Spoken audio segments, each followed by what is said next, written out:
Les États-Unis, le Canada et le Mexique comptent parmi les plus grands partenaires commerciaux du monde, liés par l'accord États-Unis-Mexique-Canada, AEOM, qui a remplacé l'accord de libre-échange nord-américain, ALENA, en 2020.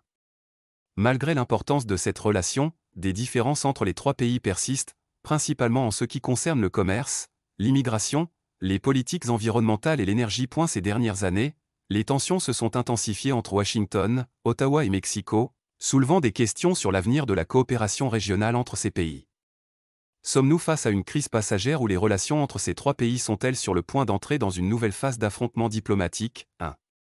Différends commerciaux, crise dans la mise en œuvre de l'accord de libre-échange. Le commerce est l'enjeu le plus important dans les relations entre les États-Unis, le Canada et le Mexique, les échanges entre ces pays dépassant les 1 000 milliards de dollars par an. Mais la mise en œuvre de l'accord USCA s'est heurtée à de nombreux obstacles, notamment 1. Le conflit autour des voitures et de l'industrie énergétique. L'AEOM stipule qu'un certain pourcentage de composants automobiles doit être fabriqué en Amérique du Nord pour être exempté de droits de douane. Mais le Mexique et le Canada ont accusé les États-Unis d'interpréter les règles de manière trop sévère, empêchant leurs entreprises de profiter pleinement de l'accord. Washington, de son côté, estime que le Canada et le Mexique ne respectent pas les normes minimales de fabrication américaines, ce qui l'a incité à imposer des restrictions supplémentaires. Le Mexique a accusé Washington de tenter de dominer l'industrie automobile nord-américaine en faveur des entreprises américaines. Conflit autour des politiques environnementales et énergétiques. Les États-Unis ont imposé des restrictions aux industries canadiennes et mexicaines en raison de lois environnementales plus strictes, telles que le contrôle des émissions de carbone, ce qui a incité le Canada et le Mexique à protester contre ces politiques, les considérant comme une discrimination à l'encontre de leurs industries. D'autre part, Washington a condamné les politiques mexicaines qui donnent la priorité aux entreprises énergétiques publiques, ce qui limite les opportunités pour les entreprises américaines d'investir au Mexique. Le président mexicain Andrés Manuel López Obrador a rejeté les critiques, accusant les États-Unis de tenter d'interférer dans les affaires économiques intérieures du Mexique. 2. La crise migratoire entre les États-Unis et le Mexique. La question de l'immigration illégale est l'un des plus grands points de tension entre les États-Unis et le Mexique. La plupart des immigrants illégaux entrant aux États-Unis passent par la frontière mexicaine, ce qui a incité Washington à imposer des politiques strictes pour freiner le phénomène.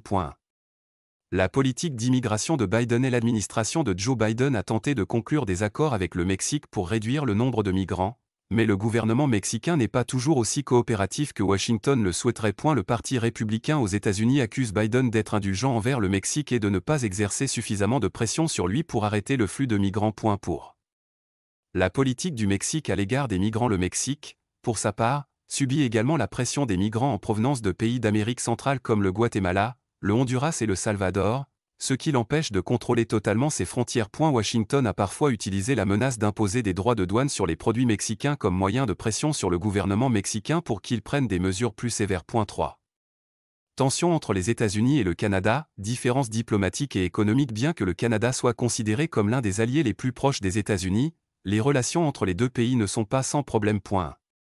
Conflit de politique énergétique. Le Canada a critiqué les politiques énergétiques américaines, notamment après que le président Biden a annulé le projet d'oléoduc Keystone XL, qui devait transporter le pétrole canadien vers les États-Unis. Ottawa estime que cette décision a entraîné d'énormes pertes économiques et a accusé Washington de manquer de respect aux intérêts économiques du Canada. Pour politique de défense et coopération de l'OTAN. Le Canada subit la pression des États-Unis pour augmenter ses dépenses militaires, car Washington estime qu'Ottawa ne contribue pas suffisamment au budget de l'OTAN. Certains politiciens canadiens considèrent que les États-Unis traitent le Canada comme un allié de seconde classe, surtout lorsqu'il s'agit d'accords de défense et de renseignement. 4.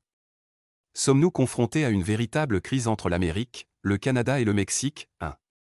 Principaux points de discorde. Tensions commerciales. Des désaccords subsistent sur les règles commerciales de l'AEOM, notamment dans les secteurs de l'automobile et de l'énergie. Immigration. Les États-Unis font pression sur le Mexique pour limiter le flux de migrants, alors que le Mexique estime que les politiques américaines ne prennent pas en compte les conditions économiques et politiques de la région. Énergie. Les États-Unis et le Canada sont en désaccord sur les projets pétroliers et gaziers, tandis que le Mexique refuse d'ouvrir son secteur énergétique aux entreprises américaines. Pour point de coopération possible. Malgré ces tensions, il existe plusieurs domaines dans lesquels la coopération entre les trois pays pourrait être renforcée. Économie, le volume des échanges bilatéraux reste très important, ce qui fait du maintien de la stabilité commerciale une nécessité pour toutes les parties. Sécurité, la coopération sur les questions de sécurité aux frontières et la lutte contre le crime organisé reste vitale pour toutes les parties. Environnement, malgré les divergences Sur les politiques environnementales, les trois pays s'accordent sur la nécessité de trouver des solutions au changement climatique et à la pollution industrielle. Conclusion, où vont les relations entre les États-Unis,